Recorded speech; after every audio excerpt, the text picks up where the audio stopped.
Hey everyone, this is Dan, the GM, bringing you Season 2 of What the Dice. This season, Shadowrun.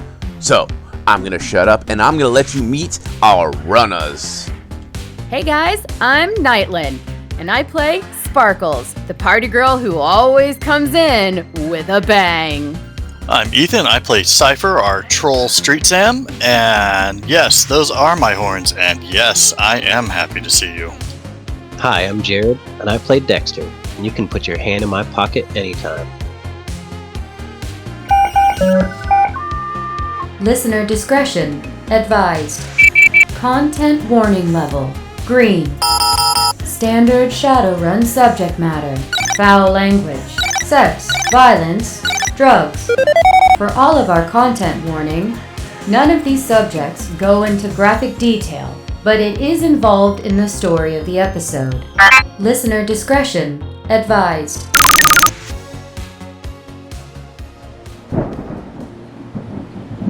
As we step out of the tailoring shop, we feel the weight of the Kevlar plating that we had added seems to settle in as we move.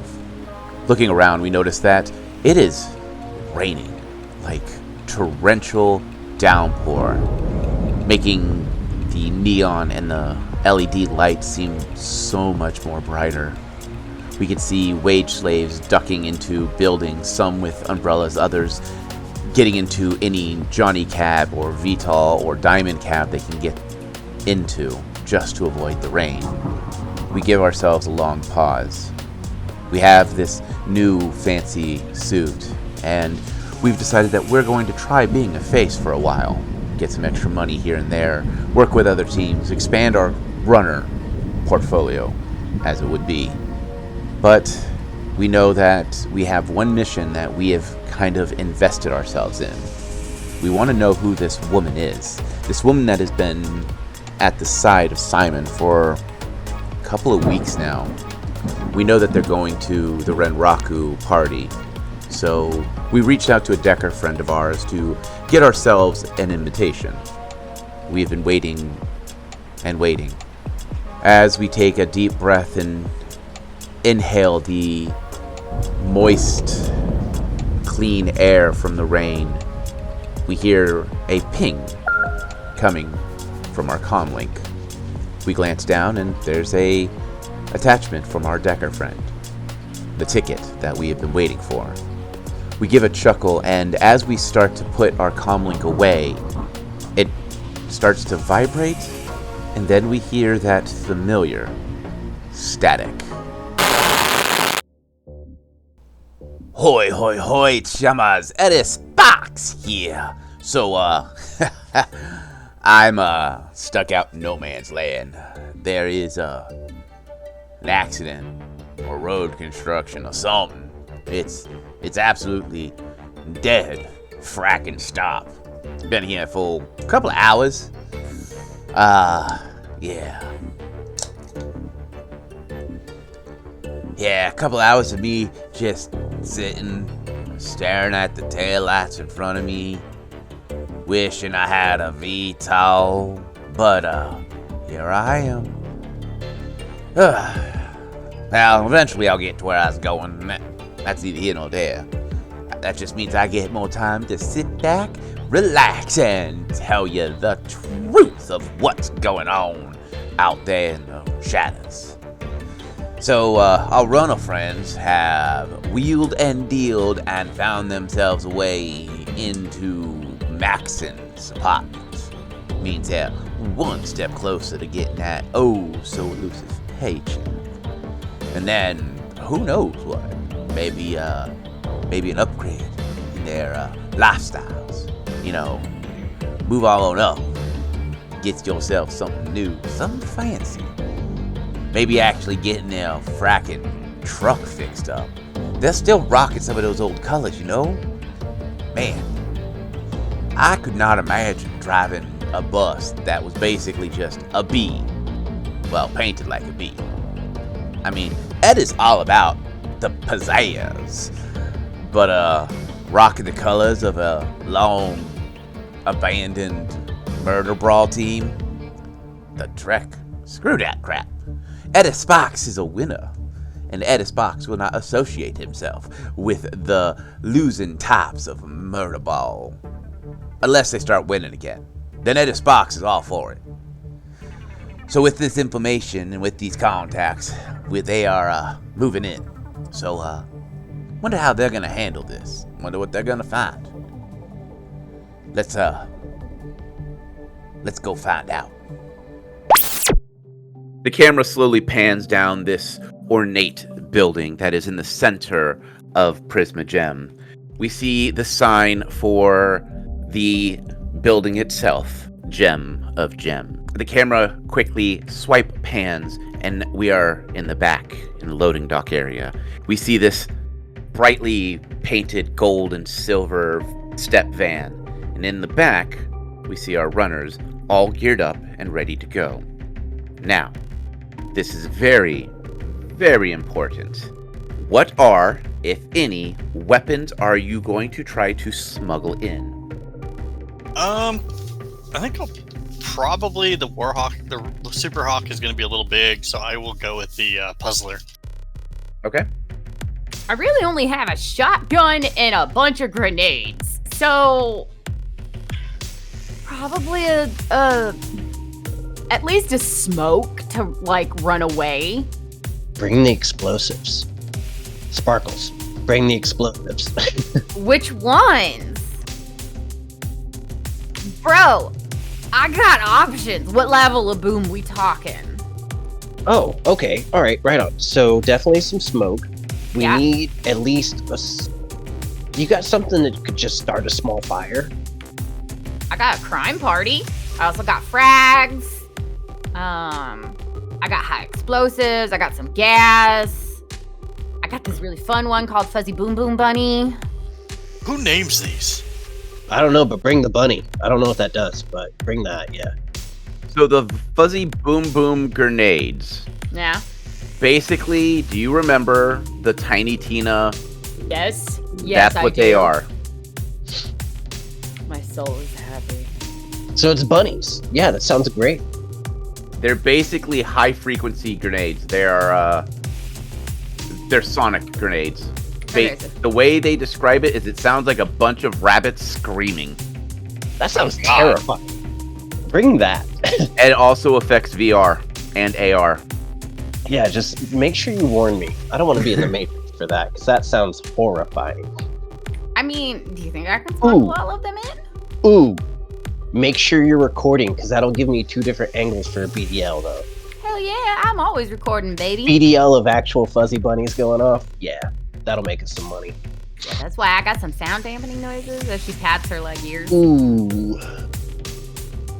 Well, I also thought we promised your new troll friend here that we weren't going to demolish the place on him. Oh.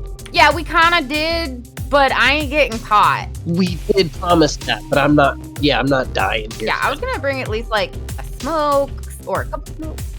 We'd be doing him a favor. Right? At least that's how I'm gonna sleep at night. I've got a gun on me, so I'm good. I mean, there's shotgun, but I don't know. You think I can smuggle all this in? I've got a small machine gun. It's going. I need everyone to roll for whatever equipment you're bringing. I need you to roll. It could either be a sneaking, a palming, or Disguise? I will allow disguise. Yeah, because you could disguise it as a piece of hardware, like something you need. Just let me know what you're going to do. Got it too. 2 hits. Nah, same. 2 hits. Okay. I'm liking these rolls. Shut up. I don't like it when you like my rolls. By talking to them and making perhaps a linguist check. So basically, you're going to gaslight this guy into ignoring what's going on. Absolutely. If I can distract him from all of us and give us all even just an extra die to roll, I'll take it. All right. So as you walk up, this security guard is standing at this booth, and he's doing his job. How do you want to approach this and gaslight this poor bastard? I'm just gonna walk up and say hello and just shoot the shit like we both gotta be there, and just wait for him to just get us through. He speaks in English. Oh, okay. Well, that's easy enough. Yeah, so you're just going to be bullshitting him in English. Let's see here. Etiquette? No. If you got etiquette, do etiquette. If you don't, do con. I'm not trying to, like, gaslight him. I'm just trying to distract him. Yeah, give me a con roll. Okay. 2 hits. I'll take it. All right. Everyone roll your edge. It seems like the guy is mostly distracted, but he seems to kind of keep picking up on stuff. I failed. 4 hits. Like critical fail or just fail? Just a failed, so I'm gonna spin an edge and re-roll my edge. Okay, I got 3 hits. Oh yeah. A hot damn 3 hits. So there's this moment where you almost feel like he is honed in on the hidden weapons in your gear. Be it the way you shift and maybe like the grenades tink together and there's that weird metallic tink that doesn't sound right. And then his radio goes off. Just as he looks like he's about to say something, and he starts to talk on his radio and just waves you through. I'm going.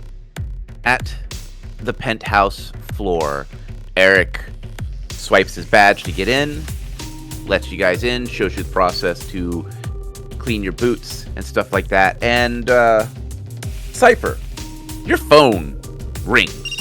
It doesn't matter if it's been set on silent or anything. It just rings.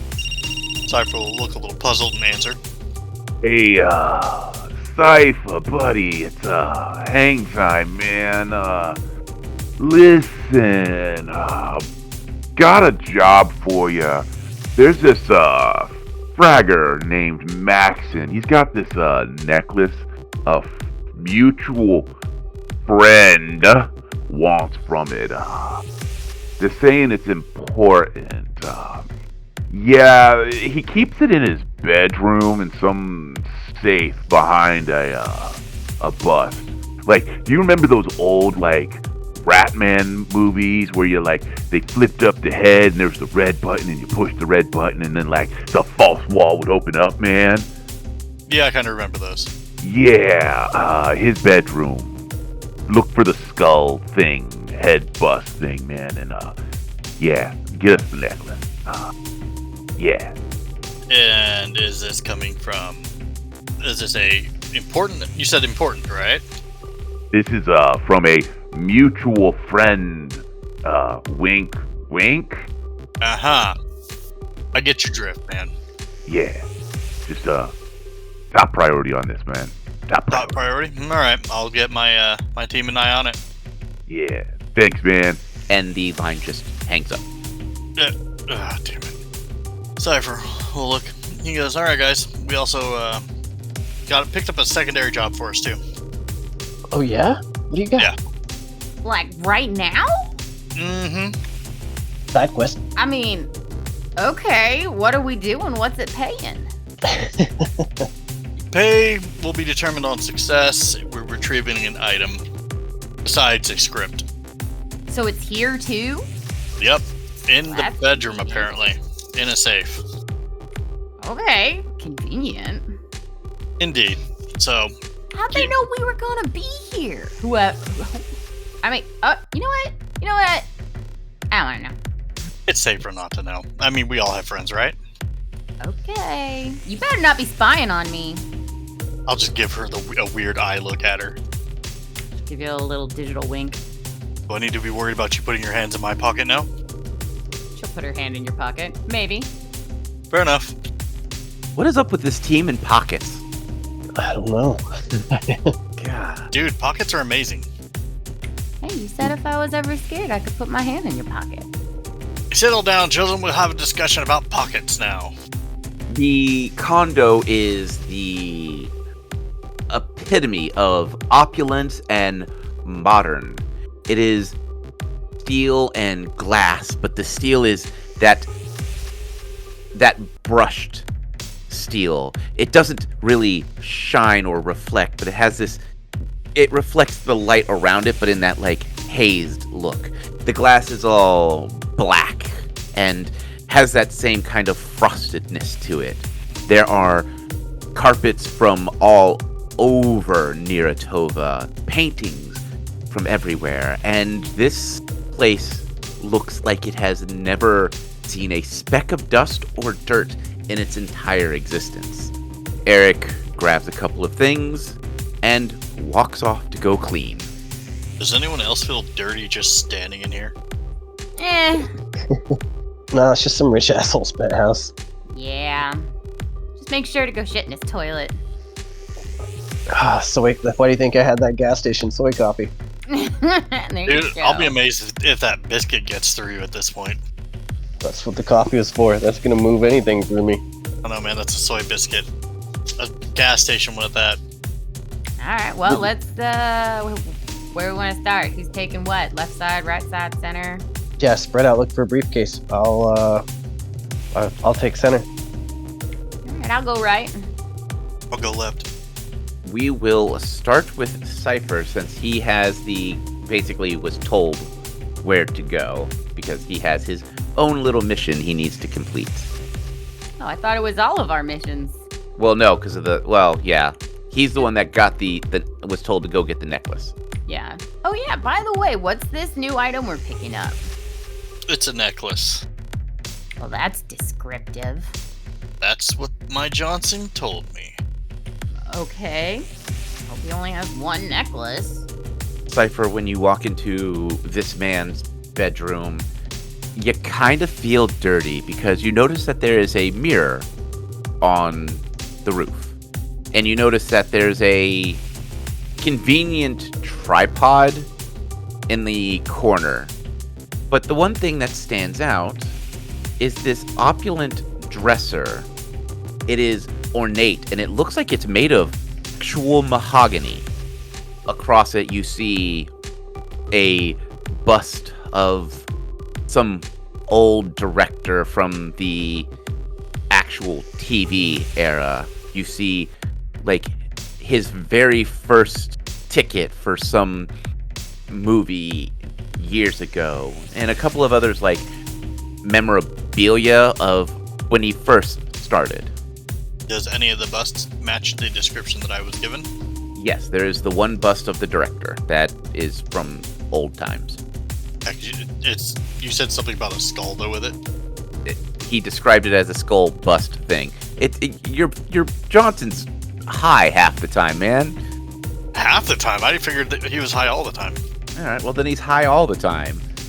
All right, I'll just shake my head seeing the tripod, the bed, and the mirror. But I will go over and investigate that bust. You see a little hinge in the back, and you see that the front looks like it could be lifted. I'm gonna check that thing to make sure it's not wired or anything. Go ahead and roll me a hardware check. 3. Yep, 1 hit. 1 hit. You don't see any wires. You don't see anything that looks out of place. Looks like just a bust. He'll nod. And over the sub bike, he's like, "Hey guys, Yo.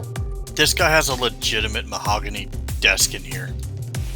Yeah, he seems to like to, flaunt his wealth. He likes to flaunt something else, judging by the way this room looks. Do I even want to know? No, I feel dirty just being in this room.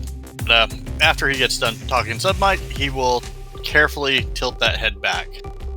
Just like in the old Tridios, the bust opens up, and you find a single red button. I will push the red button. The mahogany desk pops up and kind of swings out, and a door is behind it.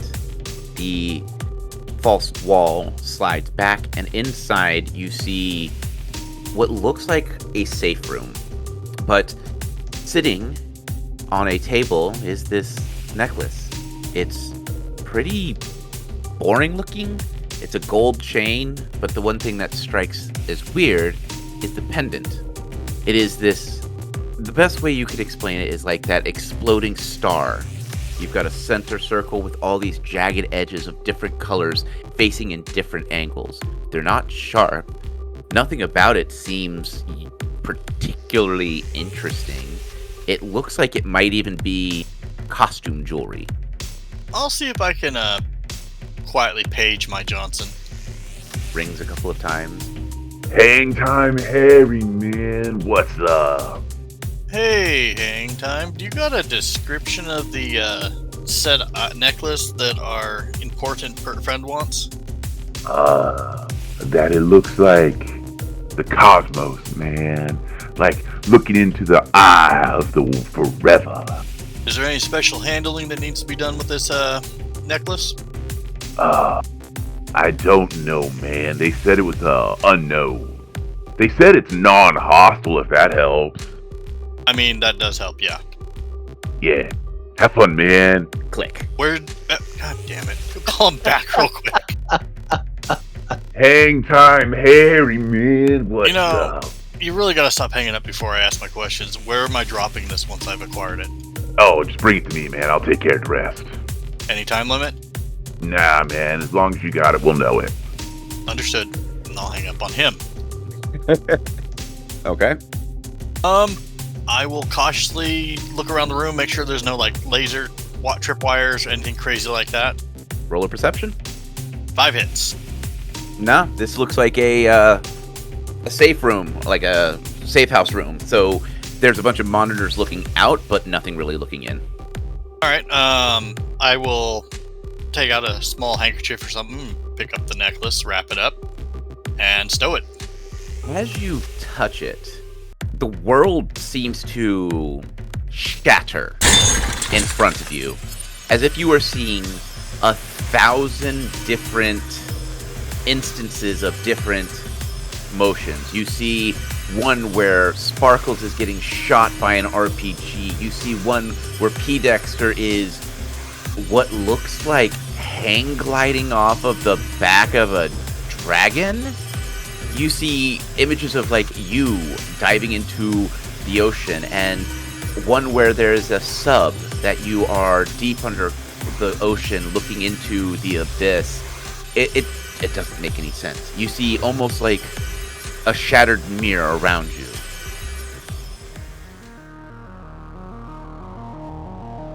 Hey everyone, this is Dan, the GM, bringing you the mid-roll. So, before I get started, I want to do our Patreon shoutouts. Lady Lumi, Ethan, and A Relic, thank you for your continued support. And we've got a new one. Manik? If I say it wrong, you can feel free to correct me on any of our social medias. I can't say it. It's cool. I'm sorry. Manik? I don't know. But thank you so much for your support here for What the Dice. Everything you give us, we put into the show to make things just a little bit better. I would love to continue to grow and expand this show. Speaking of growing and expanding, Nightland and I are working on something Patreon exclusive. It will be a monthly release kind of thing, but we are still working on the story of it. I promise I will give you more information the minute I have it. And of course, this would not be a mid-roll without a promo. And this month's promo is Resting Glitch Face. They are one of my absolute favorite podcasts. I have been listening to them for as long as I have. I am all caught up with their season. It's amazing. I even got Nightland hooked onto them. So if you want to help check them out, let's catch their promo right now. 2081 has been a hell of a year for St. Louis, Missouri. An astral anomaly left a 2-mile radius around downtown a toxic hellscape, and the residents have been left to pick up the pieces, but the hits just keep on coming. At the center of it all are the Glitches, a Shadowrunning team made up of Bianca the Face, aka Eris, Val the Technomancer, aka Binary, Joe the Muscle, aka Collateral, and Jet the Sneak Thief, aka, well, Jet. Some of us are better than others at sticking to a code name. The girls attempt to navigate the criminal elements of the St. Louis streets, all while looking out for themselves, each other, and the people they love. If you want more of the Glitches, feel free to drop into the Gamers Table Discord or check us out on the socials at Resting Glitchface. You can find us on all major podcatchers or check out our Patreon. Thanks for listening.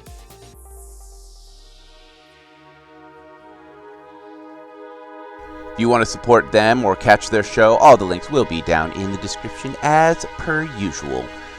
So that's it. That's all the time I have for now. I'm going to get you back to the show. Thank you so much for your continued support, both here and on the Matrix at large. And if you don't have the ability to support us financially, please tell your friends about us. Tell your enemies about us. Hell, tell your dog about us. Just get the word out. Thank you so much. And I will catch you later. May the dice gods bless your every roll.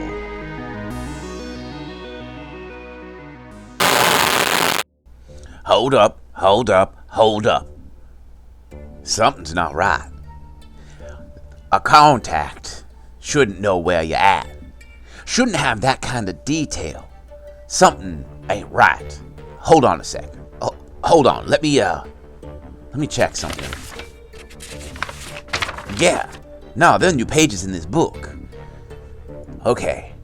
Hold on. I'm gonna scan these in and let's see what is actually going on with this strange orc that has stranger contacts still. I'm pretty sure you're curious on what just happened. Well, you see, the thing that just happened is, Drek if I know. And I mean, Drek if I know. This book tells me that, but what that fracking thing is, I don't know. But, this seems like an opportune time to tell you a little tale. You see, every runner's got a backstory, and every runner's got a reason they run. We've already had a chance to see Sparkles in action before the team, and see the kind of things she did and the weirdness that she would do. Now, Cypher's an interesting character. You see, he ain't like most runners. I can't find Drek about him. And I have scoured the Matrix. I have turned over every bit of data. I have flipped every rock, looked under every leaf, and greased every palm. And no one seems to know Drek about him. Well, seems as if during their time in this adventure, and during this run, it seems as if this book is giving me a little hint of something. So, let's take a look at what we've got going on, my friends. Cypher, it is a couple of years in the past. You are in a fine pressed suit. It is, of course, armor laden. Your axe is brand new, shiny, right out the package, straight from Axes R Us or the Armory, whichever you choose to imagine it from. Granted, the Armory probably says Armory R Us, knowing the weirdness that has. I kind of like Axes R Us. But we find things a little differently. Besides, you're not in the Golden City. You are in this complete wasteland. There are ancient buildings built from old stone, and I'm talking old stone, that have been built over and destroyed, and built over and destroyed. These buildings are so old, there's no running water, there's no electricity, there's nothing of the sort. But as you look around you, you see a couple of people that are all dressed in the exact same style suit. Some of them are cybered out, some of them have their mojo flinging from fingertip to fingertip, but one stands out among the rest. His suit is a little bit more worn in. You could see the pistol that he keeps underneath his jacket at the ready, kind of shining out. Looks like a custom piece. We see this older gentleman. He's got that aged, weathered look, someone who has seen more time in the field than anyone else. We don't see a name badge on him. We don't really know much about him. But we do know that he definitely has a commanding presence. And he is looking around, and he finally stops everyone from talking. All right, agents, this is how it's going to work. Wants us to re-secure this location. So here's the deal. All your suits are rigged up to your comm links.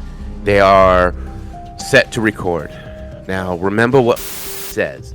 When you go traveling through unknown territories, make sure you are recording. The reason why is you never know what you're going to find and what you can report back.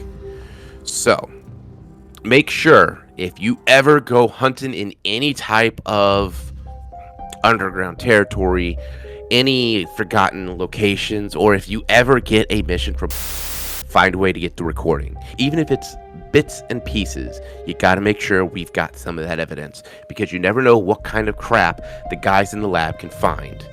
The human looks around, waiting to get some kind of acknowledgement from everyone.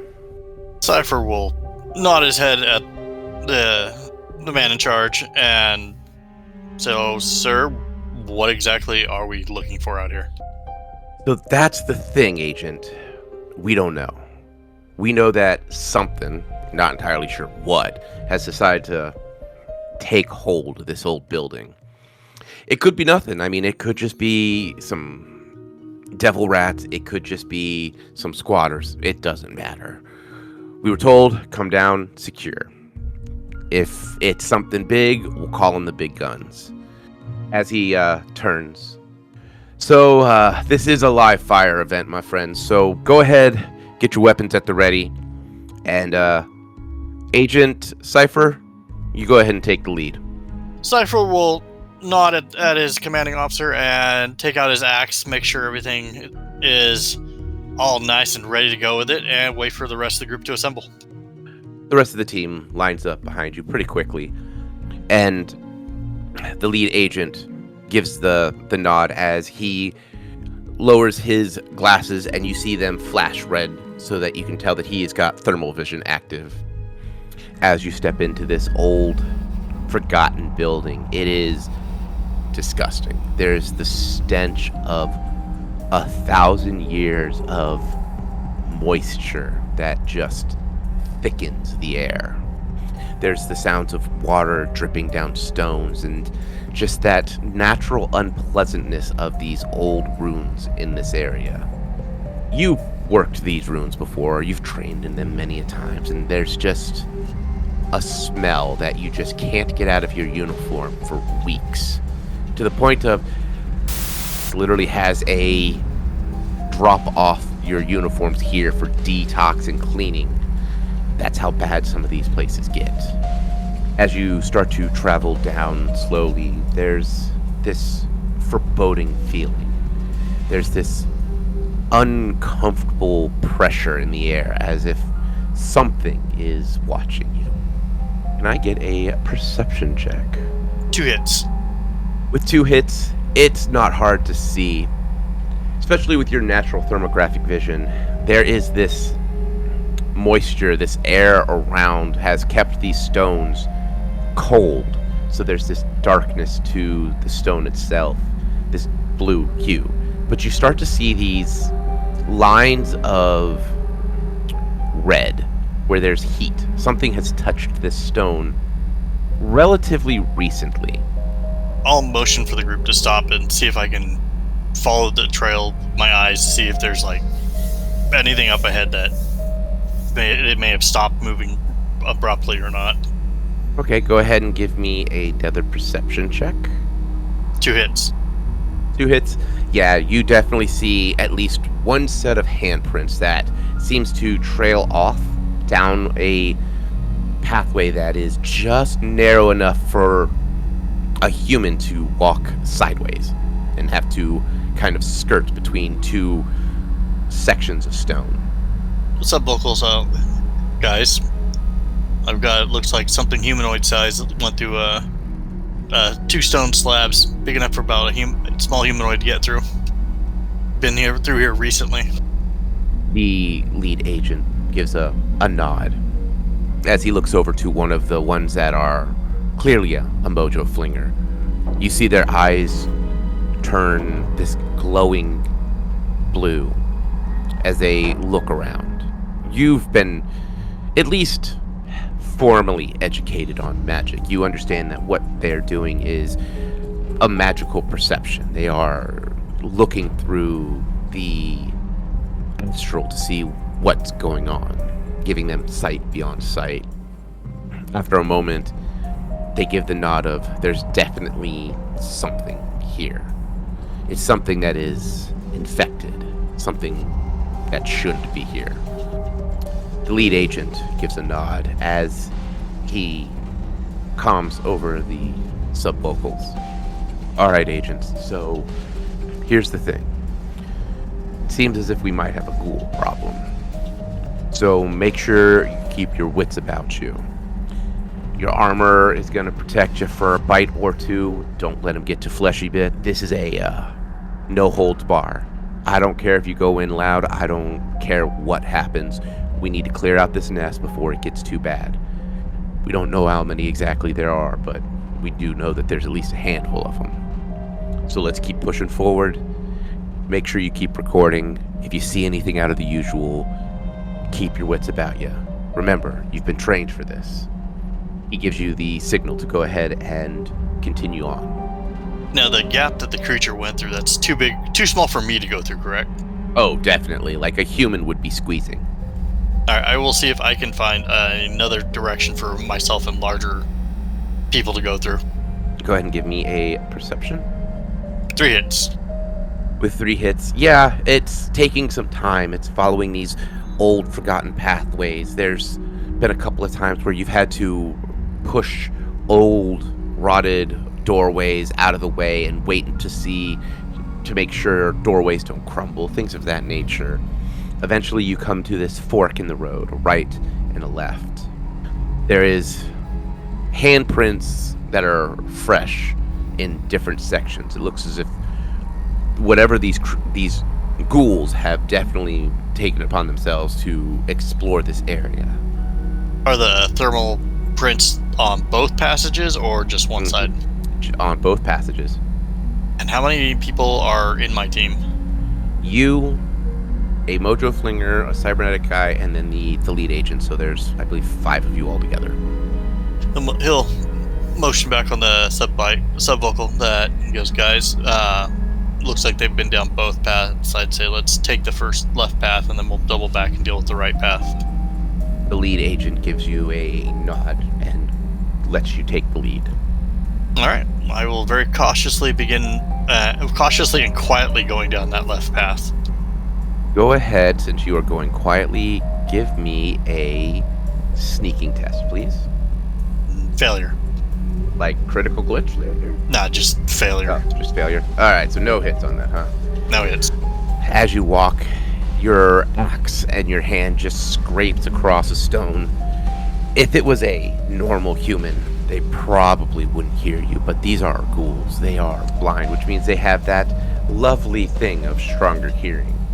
All of a sudden, you hear the sounds of hissing and growling as 2 of them decide to start making their way towards you.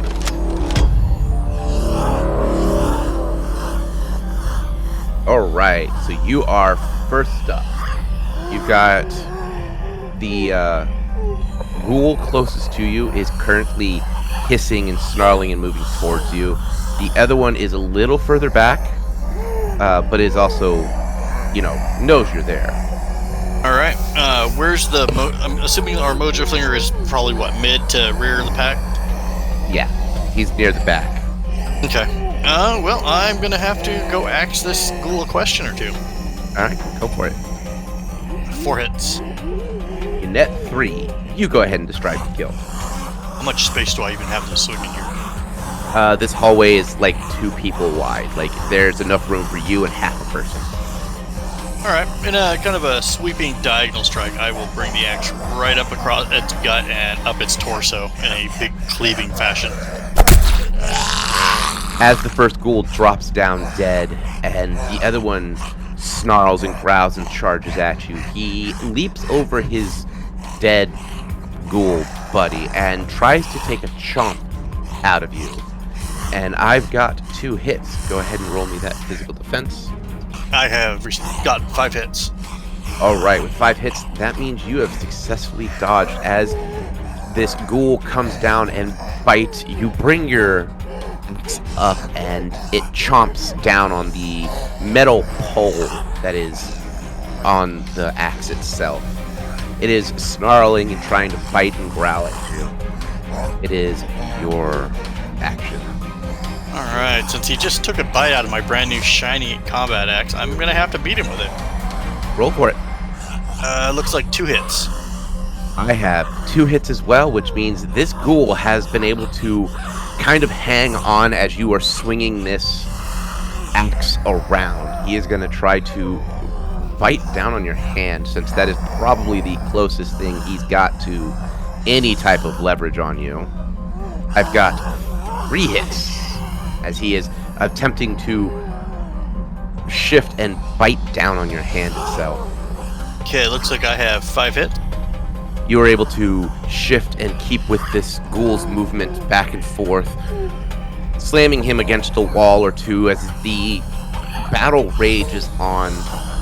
You hear the rest of your team dealing with some ghouls that have snuck up behind, so you hear the sounds of magic being flung as well as the sounds of guns being fired.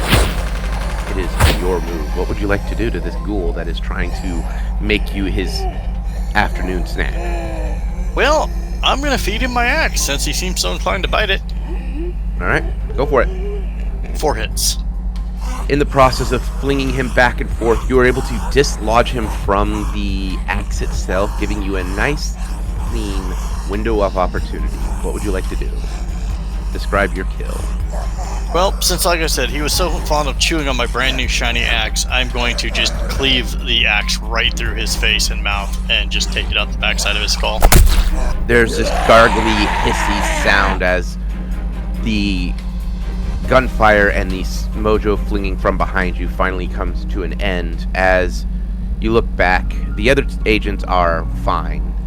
There's a handful more ghoul bodies behind you, and the way in front is now cleared if you'd like to push forward. On the sub vocal, everyone alright? The lead agent's voice comes over the comms first. Yeah, we were able to keep them at bay, but we need to be real careful. It seems as if this nest is a little bit bigger than we thought. Maybe we'll look out and just find a small patch of them left, and we can just clear this place out. We might have to call in the big guns to just do a salt the earth. Understood. Let's keep pushing forward. Cypher will nod and begin to push forward yet again. This old ruined building has a lot of memories in it for whoever used to live here. You see old bookshelves that are made of stone that the books and the pictures have rotted with time.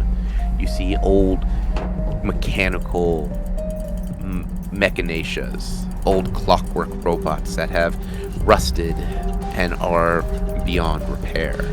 You see old rifle racks that are carved into the stone itself. And just this all-sensing history of this place. You know that this territory that the has claimed as its own is ripe with historical discoveries. Some of the first temples were founded here.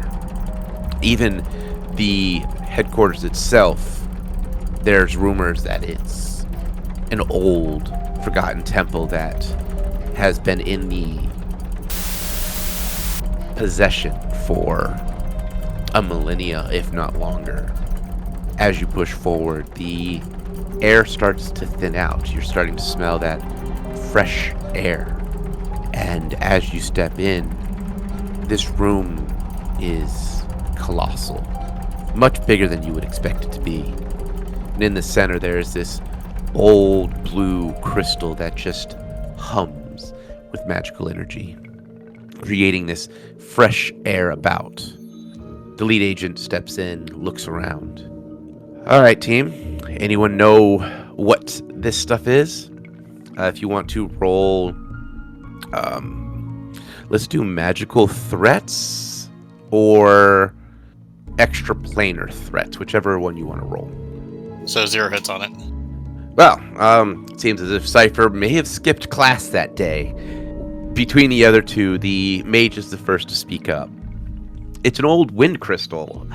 We don't even see these things in operation anymore. Most of the magic has been drained since the asteroid fell, however long ago.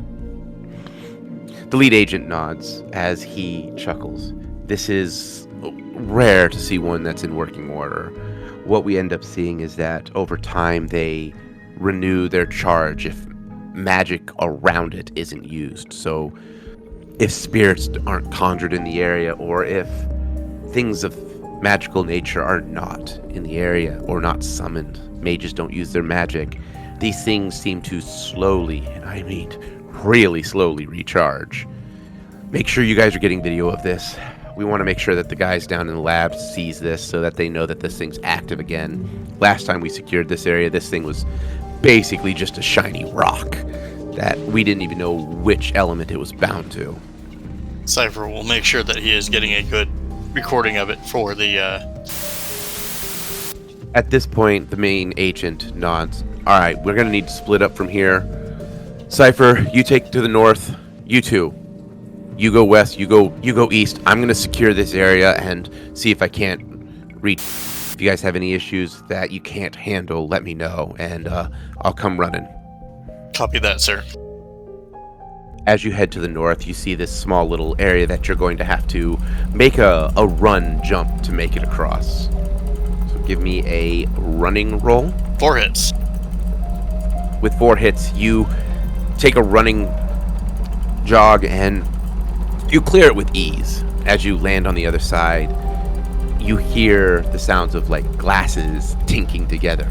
Seems as if you had found an old lab. As your shoulder-mounted camera light turns on and you start to pan around, this is an old laboratory.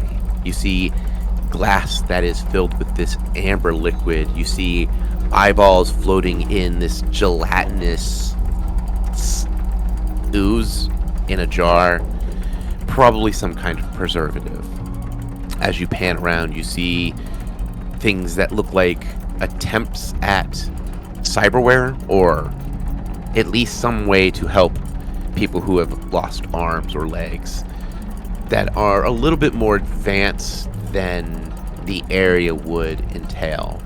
Where most of these rooms that you've been in, the bookshelves have been carved into the stone. These look like they are free floating, that the wood has been treated in some kind of tar and then sealed with some kind of sealant to make them at least somewhat survive the passage of time. The air here doesn't smell as damp, but it does have that smell of formaldehyde in it, and it's nauseating to say the least. What would you like to do? Cypher will grit his teeth on the chemically nastiness that's of that smell. Is the smell of this room, and make sure to get a good shots of everything in the room for the people back at so they have something interesting to look at while cautiously proceeding forward. As you are walking, you start to notice something weird going on with your comlink. You hear this staticky, as if it's glitching, and something's making the hair on the back of your neck stand on end. As your light and the recording device goes out, you hear this groany, creepy, growly sound that seems to echo from around you. What would you like to do? Nothing's popping up on my thermal vision. No, nothing's coming up on thermal. He'll once or twice. Anyone on comm still read me? You get this garbly static, as if your signal is being jammed somehow. He will attempt to see if he can quick fix the recorder at the very least, so that at least there is a record of what's going on around him. Okay, let's get a hardware roll for that. 4 hits. With 4 hits, after you pull out your comm link, you press a few buttons, nothing works. You basically do the 6 world equivalent of turning it off and turning it back on. You notice on your screen the icon of popping up, and it says that it is adapting to extraplanar interference. After a moment, the light on your shoulder powers back on, and the comlink shows a recording sign. All right, with the recording sign now visible once again and having some light, I will very cautiously now begin to move around, knowing that there's something unhappy in here with me. You move around carefully and you find a door. It's an old metal jail cell. The bars are rusted and they look like they've been chewed on. You hear the growling coming from the other side. I need you to give me a composure check. 3 hits. Be it that you are a massive troll with a massive axe in your hand, or that you feel like you've seen it all. The creature that seems to pull the jail cell back, ripping the metal from the stone wall, doesn't seem to faze you, as this ghoul that is 2-headed with 6 arms starts to crawl towards you in this jerky, growly fashion, and it is beginning to charge at you. As this thing runs at you, we're gonna go ahead and roll for initiative. This creature seems to be just slightly faster than you as he gets the first swing at you. As this thing swings hard at you, you can feel that hit as I get 2 hits on you. 7 hits. With those 7 hits, you are able to deflect this creature's strike with the broadside of the axe. You can hear the sounds of this creature's metal knuckle grinding against the metal of your axe, sending sparks flying. It is your move. Cypher is just, I don't know what direct pile you crawled out of, buddy, but I'm going to have to put you back in that hole. I'm sorry. 4 hits. As you bring your axe down across this thing, you slash off one of its heads, and it rolls in this sickening splat. And its gargled growl seems to fade away as it just starts to inch down. You watch in abject horror and curiosity as you notice the limbs start to atch away, leaving it with 4 arms and a head that seems to slowly shift onto the middle of its shoulders, and it snarls at you. Oh, what the absolute dreck. You're not supposed to do that when you lose a head, buddy. And it is going to try to bite at you with 4 hits to your... 5 hits. You bring up your axe just as this thing chomps down, leaving some rather large dents in this metal. You can see its teeth are jagged and sharpened, and they seem to be vibrating as if they are motorized, trying to grind into this more modern metal. It seems that it cannot seem to get a purchase in, as it is now your attack. Well, I'm going to have to hit him again. I need this guy to get the point that I don't want to be chewed on. 4 hits. As you bring your axe across its other head, it again falls to the ground, except this one seems to plink like it's made of metal. Then you hear the sound of what sounds like sizzling flesh against heated metal, and the skull seems to just burst into flames, lighting up the room. For just a moment, you see wires connecting down to this creature that seem to be razor thin. After a moment, the creature seems to try to move, and as it does, there's these sparks and arcings as it just catches flame and starts to just burn away, and you hear the sizzle of old mechanics leaving this strange ozone-filled air scent around you. So it's not getting up, it's not moving any further. It is not moving any further, but it has this weird automaton roboticsness to it. It's hard to say exactly what you just dealt with. He'll test the subvocal. Anyone copy? There's the sounds of gunfire across one of the comm speakers as the lead agent a voice comes across. Yes, Agent Cypher, we're good. What's going on? We lost you for a moment. Yeah, some type of extra plane little interference. I just put down a giant two-headed cyber ghoul thing. What do you mean, cyber ghoul? There shouldn't be any cybernetics in this place. I'm in some type of old laboratory. It looks like it has primitive cybernetics in here, way more advanced than what should be here. And Like the old clockwork crap, or are we talking something a little bit more like 19th century, or what? a little more advanced than the clockwork. Alright, we're definitely gonna need to secure this area then. Yeah, this thing, two-headed. One metallic head, one regular head connected to a bunch of wires. What the dreck? I don't know, but it put some nice chew marks on my nice new axe for it. Oh, well, guess that means you get some battle scars out of this, at least not in the fleshy bits.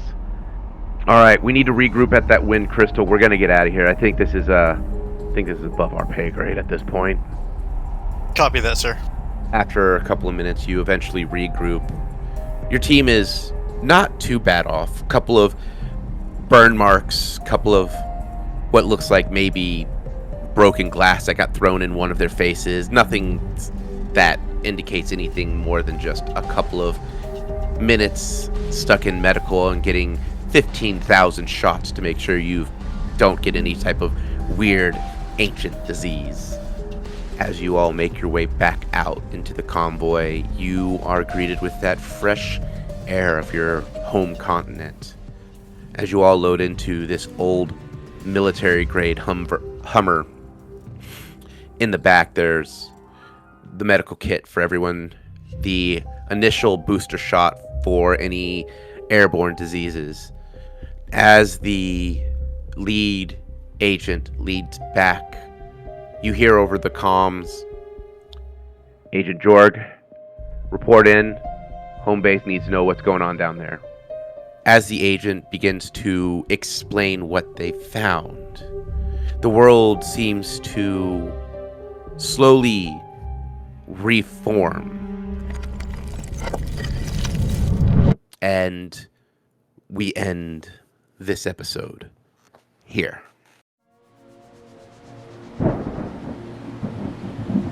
We sit in our car listening to the rain hammer down on the glass, the light roar of thunder off in the distance. We look at the information the Decker sent us. It's an invitation. Looks like they just flagged us as a standard guest. It'll get us in, and it'll get us at least into the main ballroom. Get a chance to see what bigwigs from Renraku are hanging out in the Golden City. Most importantly, get us eyes on Simon and this mystery woman. We take a deep breath, and we reach down and pull out a cigarette and light it, filling our lungs with this warm tobacco. As we exhale, we start the car. The electric motor lights up the interior of the car, and we reach over to adjust the radio. Before we can, the air is filled with that oh so familiar static. Well.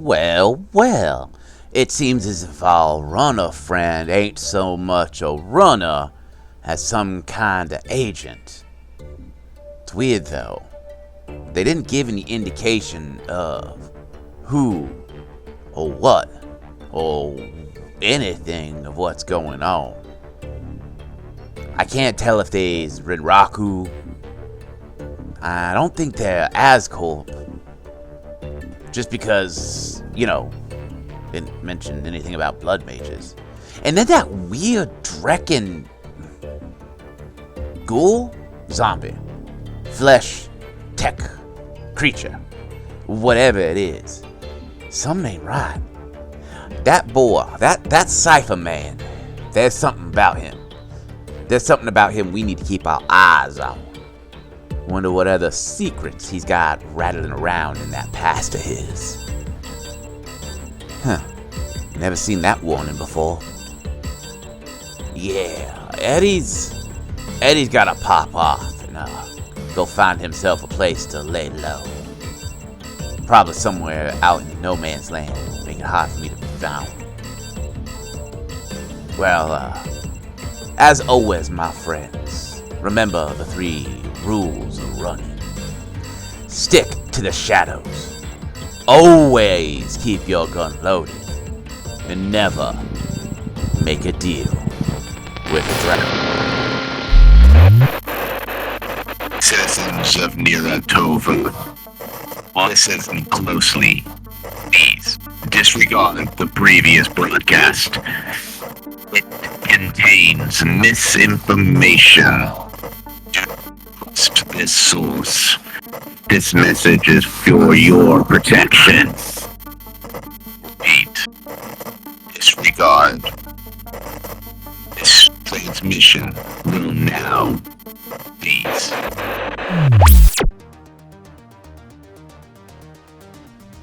Hey everyone, Nightland here, co-creator of What the Dice, and player of Sparkles for Season 2, to do some thank yous here at the end of our episode. First and foremost, I would like to thank each and every single one of you for listening. We would not be here today without you, and I do mean that sincerely. We never thought we would get this far, and knowing that there's someone out there, yeah, I'm talking to you, the one with the earballs listening right now. If it wasn't for you guys and us knowing that you're actually here and enjoying what you're listening to, we wouldn't have kept going, and it genuinely fills our heart with joy, and I want to make sure that we tell you every single time at the end of these episodes. We are eternally grateful. Second, we would like to take a moment to thank all the things that we use in our day-to-day What the Dicey ways. First up, Epidemic Sound for our sound effects and music, Podbean for being our host, Foundry VTT, and Forge VTT for creating their virtual tabletop gaming applications and services, Craigbot for our recordings, Catalyst Game Labs for Shadowrun, which is the current system we are running. And with that, if you can spare a moment of effort and want to help us out, the best thing that you can do is honestly, tell a friend, share us, drop a link in a Discord somewhere that you're a part of, or take that 2-second effort of hitting a like, hitting a follow, giving us a star rating. Whatever the button is on whatever it is that you're listening to us on goes a long way in helping us fight that horrible algorithm monster. Also, the Topps Company Inc. has sole ownership of the names, logo, artwork, marks, photographs, sound, audio, video, and or any proprietary material used in the connection with the game Shadowrun. The Topps Company Inc. has granted permission to What the Dice to use such names, logos, artwork, marks, and or any proprietary material for the promotional and informational purposes on its website, but does not endorse and is not affiliated with What the Dice in any official capacity whatsoever.